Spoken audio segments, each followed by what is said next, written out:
वक्रतुंड महाकाय सूर्यकोटि समप्रभ निर्विघ्नं कुरु मे देव सर्वकार्येषु सर्वदा। हे हाथी के जैसे विशालकाय, जिसका तेज सूर्य की सहस्त्र किरणों के सामने है, बिना विघ्न के मेरा कार्य पूर्ण हो और सदा ही मेरे लिए शुभ हो ऐसी कामना करता हूँ। हिंदू धर्म में किसी भी शुभ कार्य की शुरुआत करने से पहले गणेश जी की पूजा क्यों की जाती है, ऐसा क्यों होता है, शुभ कार्यों में गणेश जी की पूजा क्यों होती है और कई सारी जानकारी गणपति जी के बारे में हम इस वीडियो में जानेंगे।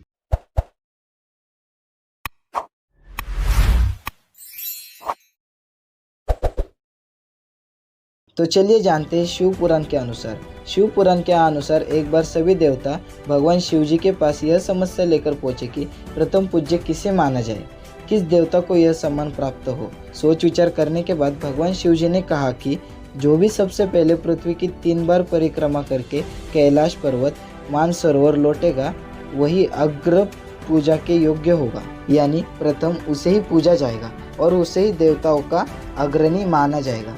क्योंकि गणेश जी का वाहन चूहा अत्यंत धीमी गति से चलने वाला था, इसलिए अपनी बुद्धि का चातुर्य दिखाते हुए उन्होंने अपने पिता शिव जी और माता पार्वती जी के 3 परिक्रमा पूर्ण की और हाथ जोड़कर खड़े हो गए। शिव जी ने प्रसन्न होकर कहा कि तुमसे बढ़कर संसार में कोई इतना चतुर नहीं है। माता पिता के 3 परिक्रमा से तीनों लोकों की परिक्रमा का पुण्य तुम्हें मिल गया है, जो पृथ्वी की परिक्रमा से भी बढ़कर है।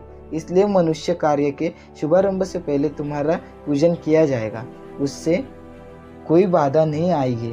बस तभी से लेकर अभी तक किसी भी शुभ कार्य करने से पहले गणपति जी की पूजा की जाती है। तो चलिए आप जानते हैं किसी भी शुभ कार्य में गणेश जी को क्यों इतना पूजा जाता है, क्यों गणेश जी को इतना मान सम्मान मिलता है। हिंदू धर्म में किसी भी शुभ कार्य को शुरू करने से पहले गणेश जी की पूजा करना शुभ माना जाता है। इसका कारण है कि गणेश जी रिद्धि सिद्धि के स्वामी हैं। इनकी स्मरण, ध्यान, जप, आराधना आदि से कामनाओं की पूर्ति होती है। वे विघ्नों के विनाशक भी है। इन्हें गणपति गणनायक भी कहते हैं। गणेश जी शीघ्र प्रसन्न होने वाले देवता है। बुद्धि और आदिष्टता साक्षात प्रणव रूप गणेश जी को कहते हैं। विद्या और बुद्धि के देवता भी गणेश जी को कहते हैं। इसलिए सभी कार्यों में गणेश जी की पूजा करना शुभ माना जाता है।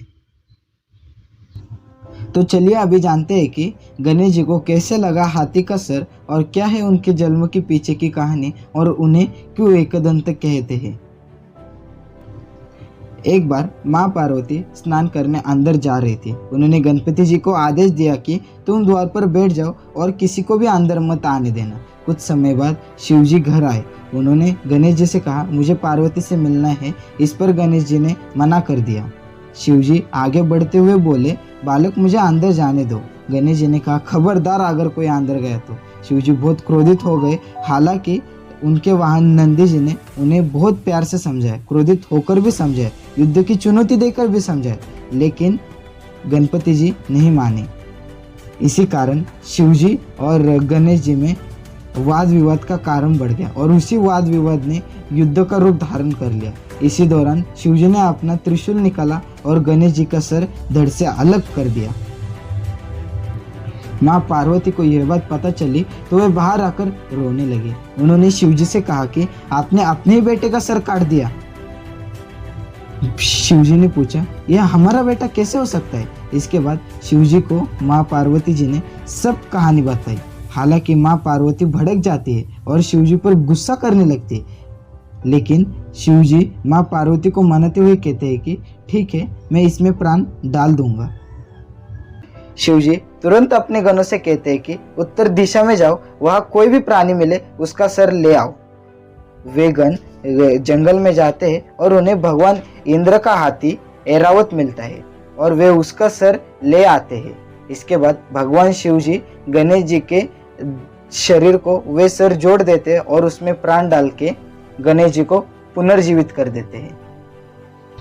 और इसी तरह गणेश जी को हाथी का सर लगा और वे पुनर्जीवित हो गए। तो चलिए अब जानते हैं कि क्यों गणेश जी की पूजा में तुलसी नहीं चढ़ाई जाती और क्यों गणेश जी ने 2 शादियां की। पुराणों के अनुसार एक बार गणेश जी तपस्या में लीन गंगा के तट पर बैठे हुए थे। इसी कालावधि में धर्मात्मजय की पुत्री तुलसी विवाह की इच्छा लेकर तीर्थ यात्रा पर निकली हुई थी। देवी तुलसी सभी तीर्थ यात्रियों का भ्रमण करते हुए गंगा के तट पर आ पहुंची। गंगा के तट पर देवी तुलसी ने देखा कि युवा गणेश जी तपस्या में लीन थे। शास्त्रों के अनुसार तपस्या में विलीन गणेश जी रत्न जटित सिंहासन पर विराजमान थे। उनके गले में पारिजात पुष्पों के साथ स्वर्ण मणि रत्न अनेक हार पड़े हुए थे। उनकी कमर में अत्यंत कोमल रेशम का पीतांबर लिपटा हुआ था। तुलसी जी श्री गणेश के इस सुंदर स्वरूप पर मोहित हो गई। उनके मन में श्री गणेश जी से विवाह करने की इच्छा जागृत हुई। तुलसी ने विवाह की इच्छा से उनका ध्यान भंग किया, यानी उन्होंने अपनी शादी का प्रस्ताव स्वयं श्री गणेश जी के सामने रखा। परंतु श्री गणेश जी ने अपने आप को ब्रह्मचारी कहते हुए यह प्रस्ताव ठुकरा दिया। विवाह का प्रस्ताव ठुकराने पर तुलसी नाराज होकर गणेश जी को शाप देती है कि उनके एक नहीं बल्कि दो शादियां होंगी। इस पर श्री गणेश जी भी तुलसी को शाप देते हैं कि तुम्हारा विवाह एक असुर से होगा। एक राक्षस की पत्नी होने का शाप सुनकर तुलसी ने गणेश जी से माफ़ी मांगी। तब गणेश जी ने तुलसी को कहा कि तुम्हारा विवाह शंखचूर्ण राक्षस से होगा, किंतु फिर तुम भगवान विष्णु और श्री कृष्ण को प्रिय होने के साथ कलयुग में जगत के लिए जीवन और मोक्ष देने वाली होगी। पर मेरी पूजा में तुलसी चढ़ाना शुभ नहीं माना जाएगा। तब से ही भगवान श्री गणेश जी के पूजा में तुलसी चढ़ाना वर्जित माना जाता है। और इसी तरह से माँ तुलसी का जन्म हुआ और माँ तुलसी के शाप के कारण ही गणेश जी को दो शादियाँ करनी पड़ी।